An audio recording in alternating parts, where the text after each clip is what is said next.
Guys, welcome back to my sewing corner. If you are new here, you're very much welcome. Thank you for stopping by, and please, before leaving, do not forget to subscribe. Today, without wasting time, I'm going to be showing you how to make this kimono dress. And as you can see, we did not cut out any armhole and we have sleeve. Okay, so we're going to be performing this magic. Actually, I'm going to be showing you how to cut, and as you can see, we've already sewn it. So I did all of this in this tutorial. I cut and I sewed it in this tutorial. So if you're interested in watching this, please stay tuned, watch the end, and don't forget to click on the like button. Let's just go straight into the tutorial. Alright guys, so you need your fabric, you need your scissors, you need your ruler, you need your marker or chalk, and then you need your tape rule.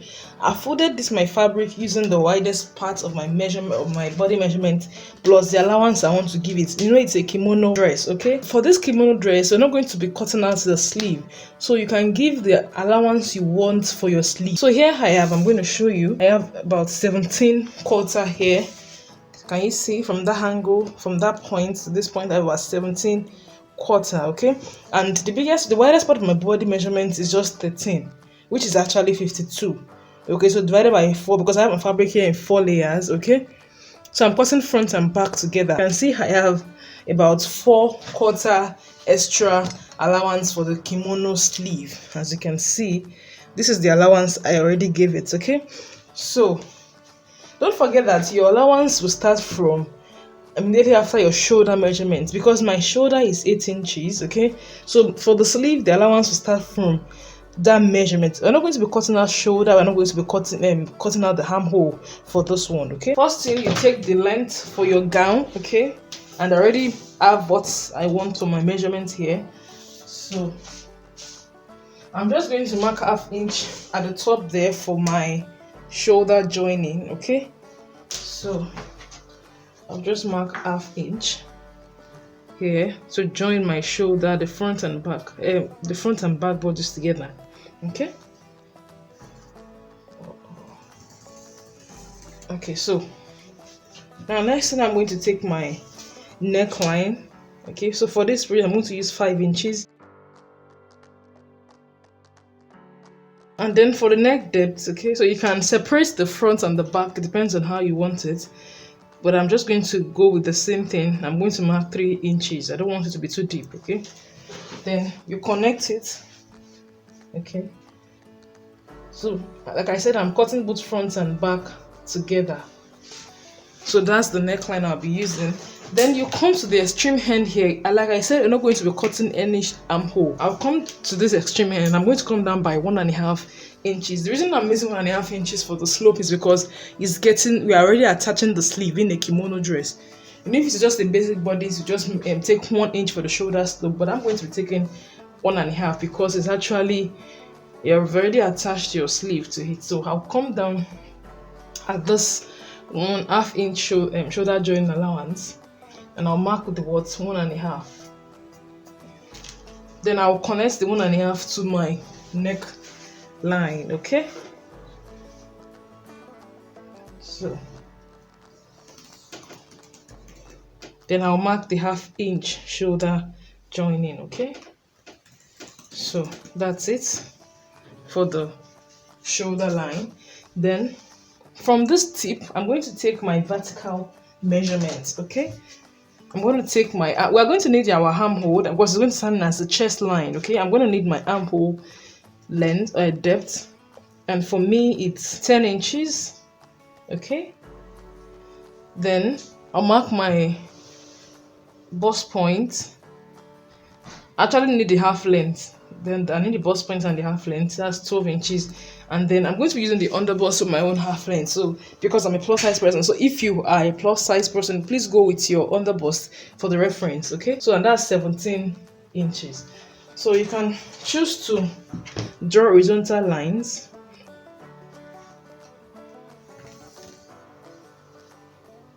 You can just choose to draw horizontal lines.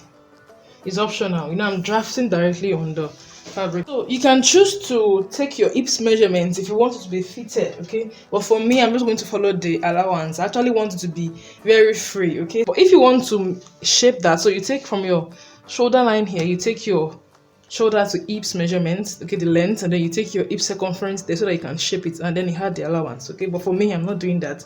I'm going to stop my measurements at this under bust, okay. So you come to this chest line and you take your bust circumference divided by 4, okay. Then the same thing at the bust point too. Then you take also your under bust divided by 4, okay. You can give the allowances you want to give, so I'm just going to give it 1 inch, okay, allowance. So that's it. Now from this point here, this is where the chest line is. This place is actually meant to be the armhole line, but now it's going to serve in for a sleeve because we're not cutting it out. So you're going to take your round sleeve, okay. This is what you're going to do. The logical thing to do is to take your shoulder line. My shoulder line is actually 8 inches. This is where it will have gotten to normally. Now whatever you have from this your shoulder line to this point, take it so that you will know if it's going to be a short sleeve or a 3/4 sleeve. So for me, it's going to be a short sleeve because I have 9 inches there. So you're going to take your round sleeve for the short sleeve, and then you take that measurement here. So the round sleeve for my short sleeve is just about 8 inches, so which is almost the same thing here, but I'm going to mark that 8 inches so that we can start shaping. I hope you understand. So what I'm going to do is just to come in and then connect this line, okay. You can see the way I'm connecting it. Then I'll connect it to the base of my dress, okay. Just place it and connect it. So if you don't want it to be full, you can just make it straight. Take your hip circumference and then make it straight, okay. So you can see that I connected it to this point. That's the extreme end of the dress, okay. So now I'm just going to cut. This is a very simple dress that you can make. You don't need any experience to make this dress. So we are done. That's it. I'm just going to cut it and you see what it looks like, okay.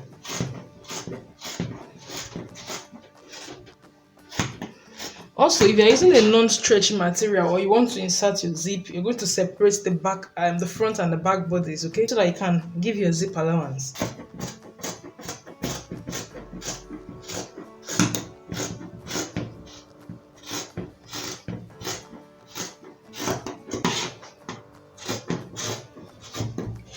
So when you're cutting this part, make sure your hand is curved. Our body is not straight, so you make sure your hand is curved.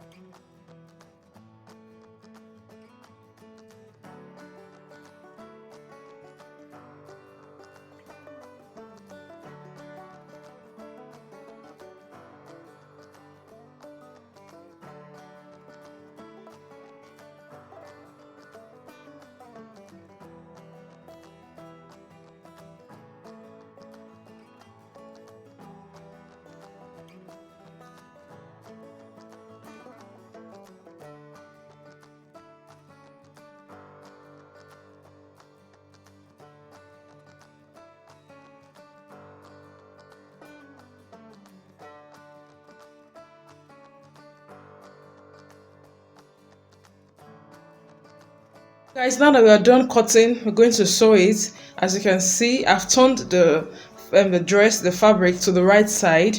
Okay, so it has a zebra print on it. What I'm going to do is to join the shoulder lines together for the front and the back. Okay, the front and the back, there's no zip allowance that differentiates it. Okay, and use your pins to hold it together before you get to your sewing machine, but just join it on the 1/2 inch. Remember the 1/2 inch we gave for the shoulder joining. So you're just going to sew on that 1/2 inch, okay. Once you're done joining the shoulder line to this point where the sleeve ends, okay, you just go over. You also go and turn the sleeve, okay, so that you can knit the rough edges. It's either you overlock it or you use a ribbon to turn it over, or you just turn the sleeve itself, the fabric itself in, okay, and turn it twice and then sew on it so that you can have a neat finishing there. Do the same thing for the other side of the sleeve, okay. So once you're done with that, you come to the neckline. So you can either cut a facing for it or use your ribbon to turn it. So what I'm going to do is to cut a facing for it. So before I join the shoulder line, I'm going to turn the facing first, turn the neckline first with the facing, and then join the shoulder line so that I can have a neat finishing at the shoulder joint. Let me do that and come back and show you what it looks like and what next to do. Okay, so guys, as you can see, I've turned the neckline, I've joined the shoulder, and I've also turned the extreme end of the sleeve, okay, for the kimono. So what I'm going to do next is to take my vertical measurement from this shoulder joining here, okay. So I'm going to mark my vertical measurement, just my armhole, my chest line, my bust point, and my under bust. Okay, so if you're using your half length, your waist, mark your half length. Okay, so this is my chest line, this is my bust point, and my under bust is 17 because I actually need. So I'll do the same thing at this side, on this side too. Okay, I'm going to mark that on this side too so that I can get accurate measurements. Okay, so I have 10, 12, and then 17. So you're going to place your tape rule and you're going to take your horizontal measurements. Okay, so you can see that I'm following this dot that I have for the chest line. You're going to take your bust measurements on that chest line. So you can decide to subtract 1 inch from your measurements. Okay, I have 26 here and I want 24. That means I'm going to take what, 1 inch on both sides. Okay, so I'm going to mark 1 inch here. Go over there also and mark what, 1 inch. Okay, sorry, make sure it follows this line. Okay, so this is the line. The same thing for the bust point anyway. Then on your under bust point, these 2 lines, I'm going to take my under bust measurement, and for me it's 40 and I have 24 here, so I'm going to take 2 inches on both sides. Okay, so you come here, you mark 2 inches, you come here as well and you mark what, 2 inches. So I'm going to connect this line to this line. Okay, you can use your free hand, you can use your curved ruler. Okay, that's it. So from here, just connect it to the extreme end of your gown. The same thing I'll do here. I'm going to just connect it. Now I've not taken my sleeve measurement, so you come to your sleeve.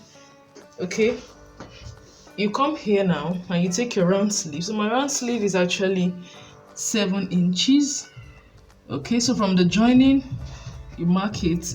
So from that 7 inches you're going to connect it to this line. Okay, so you can make adjustments after this one. Then once you're done, make sure you place a notch here.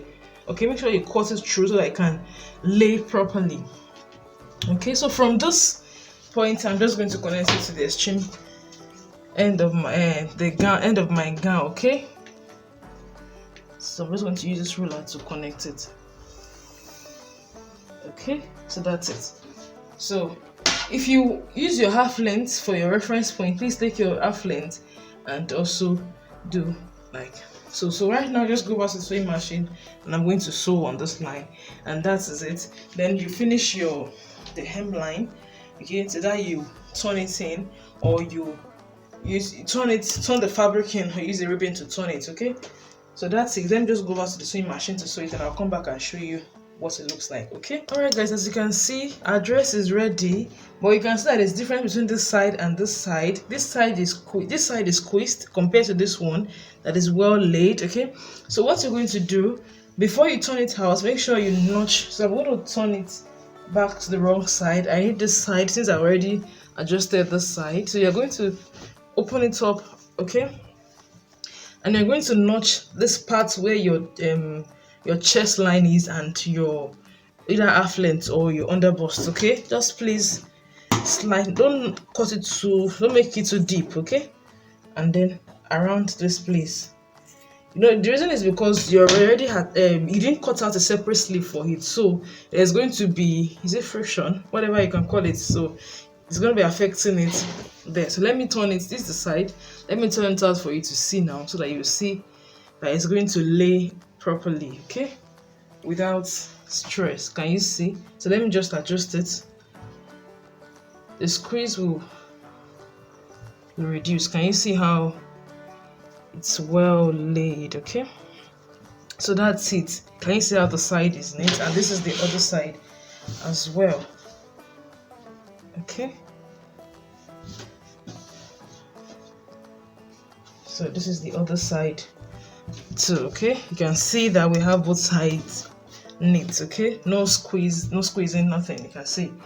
So that's it, guys. With this, we've come to the end of this tutorial. If you enjoy it, please click on the like button, and if you have not subscribed, please subscribe and watch my other videos. I have interesting videos and you don't want to miss out on them. I'm going to link them in the description box, so make sure you check them out, and I'll see you in the next one. Bye.